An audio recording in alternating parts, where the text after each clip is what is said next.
بسم اللہ الرحمن الرحیم۔ ناظرین کرام، تحریک لبیک پاکستان کے احتجاج کے حوالے سے فواد چودھری اور شیخ رشید فرعونی لہجے میں بات کر رہے ہیں۔ ان کی حقیقت سب کو معلوم ہے۔ یہ مسلسل جھوٹ بولتے چلے جا رہے ہیں کہ فرانسیسی سفیر کو ملک بدر کرنے کا مطالبہ کیا جا رہا ہے، فرانس سے سفارتی تعلقات کو ختم کرنے اور فرانسیسی سفارت خانے کو بند کرنے کا مطالبہ کیا جا رہا ہے۔ یہ سراسر کذب ہے، جھوٹ ہے اور بہتان ہے، کیونکہ آخری معاہدہ جو حکومت اور تحریک لبیک کی قیادت کے درمیان ہوا، اس میں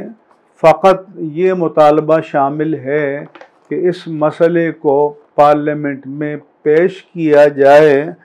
اور ایک دن پہلے تحریک لبیک کی شورا کے رکن مولانا سید سرور شاہ سیفی نے ریلی سے خطاب کرتے ہوئے کہا، ہم پارلیمنٹ کے فیصلے کو تسلیم کریں گے، لیکن اس حقیقت کو بیان کرنے کے بجائے کذب بیانی کی جا رہی ہے اور مسلسل جھوٹ بولا جا رہا ہے۔ اس کے ساتھ ساتھ میں یہ بھی کہوں گا کہ ٹی ٹی پی سے مذاکرات کی بھیک مانگنے والوں کو تحریک لبیک پاکستان کا نام لیتے ہوئے شرم آنی چاہیے۔ یہ لوگ محب وطن ہیں، یہ لوگ پاکستان کے وفادار ہیں، یہ لوگ عاشقان رسول ہیں اور یہ لوگ نہتے ہیں۔ اس لیے ان پر جھوٹے الزام لگانا یہ قطعاً آئینی، قانونی اور شرعی طور پر ناجائز ہے۔ اس کے ساتھ ساتھ میں وزیر اعظم پاکستان اور چیف آف آرمی اسٹاف سے اپیل کرتا ہوں کہ اس مسئلے کو حل کرنے کے لیے سنجیدہ حضرات پر مذاکراتی کمیٹی تشکیل دی جائے۔ میں جناب شاہ محمود قریشی، جناب اسد عمر اور جناب پرویز خٹک کے نام تجویز کروں گا کہ یہ سنجیدہ لوگ ہیں،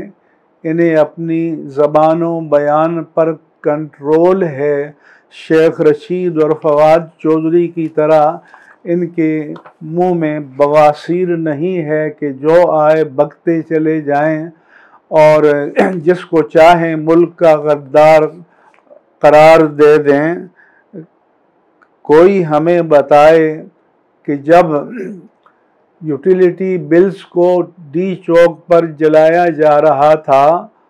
قوم کو تلقین کی جا رہی تھی کہ ریاست و حکومت کو ٹیکس نہ دیا جائے،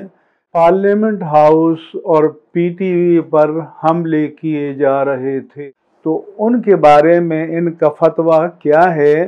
اور کیا وہ اس وقت محب وطن تھے یا غدار وطن تھے؟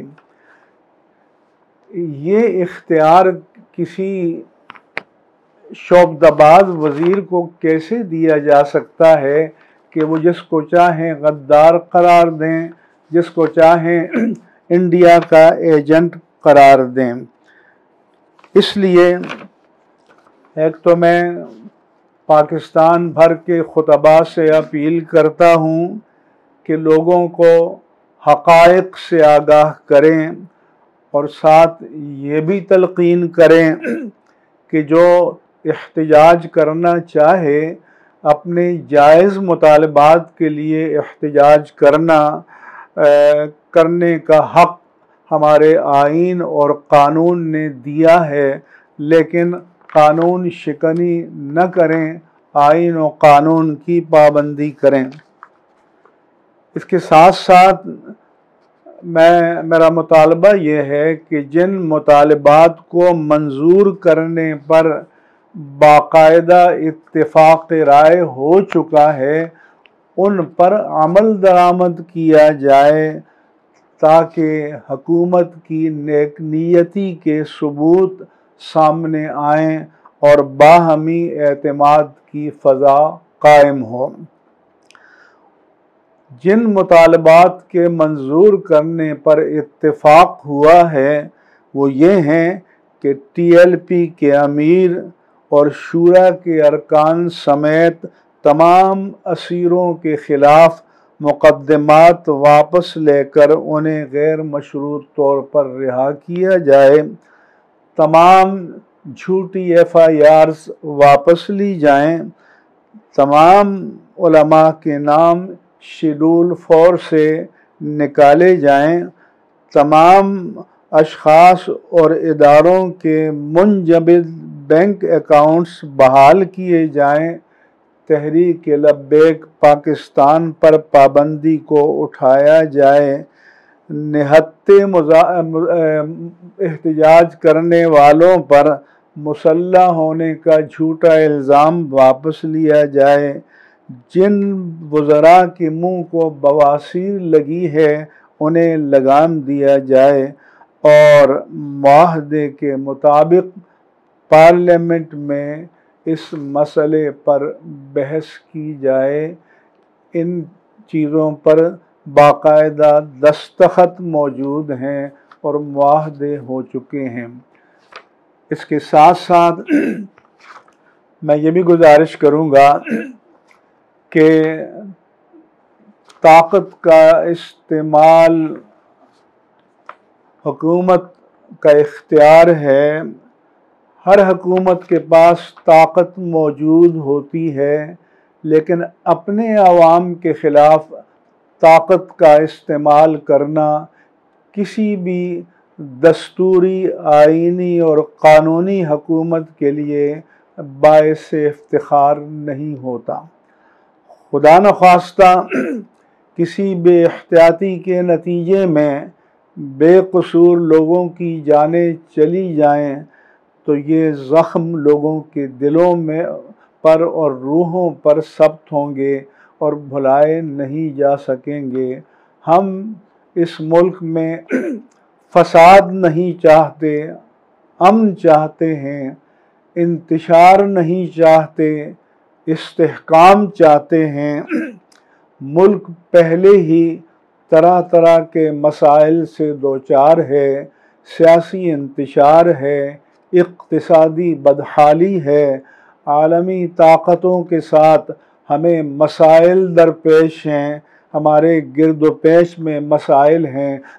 اس لیے نئے مسائل جنم دینا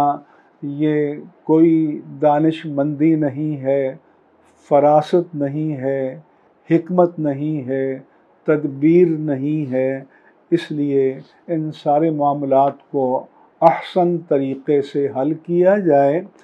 اور ٹی ایل پی کی قیادت کو آزاد کر کے باوقار انداز میں ایک جگہ جمع کیا جائے اور ان کے ساتھ جن سنجیدہ وفاقی وزراء کے نام میں نے تجویز کیے ہیں ان کو آگے بڑھایا جائے کہ وہ مذاکرات کریں، طے شدہ امور پر عمل درآمد کی ضمانت دیں اور تاکہ جو احتجاج کے لیے میدان عمل میں آئے ہوئے ہیں وہ ملک و وطن کی سلامتی کے لیے دعائیں کرتے ہوئے امن و امان کے ساتھ اپنے گھروں کو واپس جائیں۔ اور ان حضرات نے نوجوان نسل میں جو اللہ اور اس کے رسول کی محبت کے جذبات پیدا کیے ہیں ان کا کوئی منفی استعمال نہ ہو، مثبت استعمال ہو، ملک کے مفاد میں، دین کے مفاد میں ان کا استعمال ہونا چاہیے۔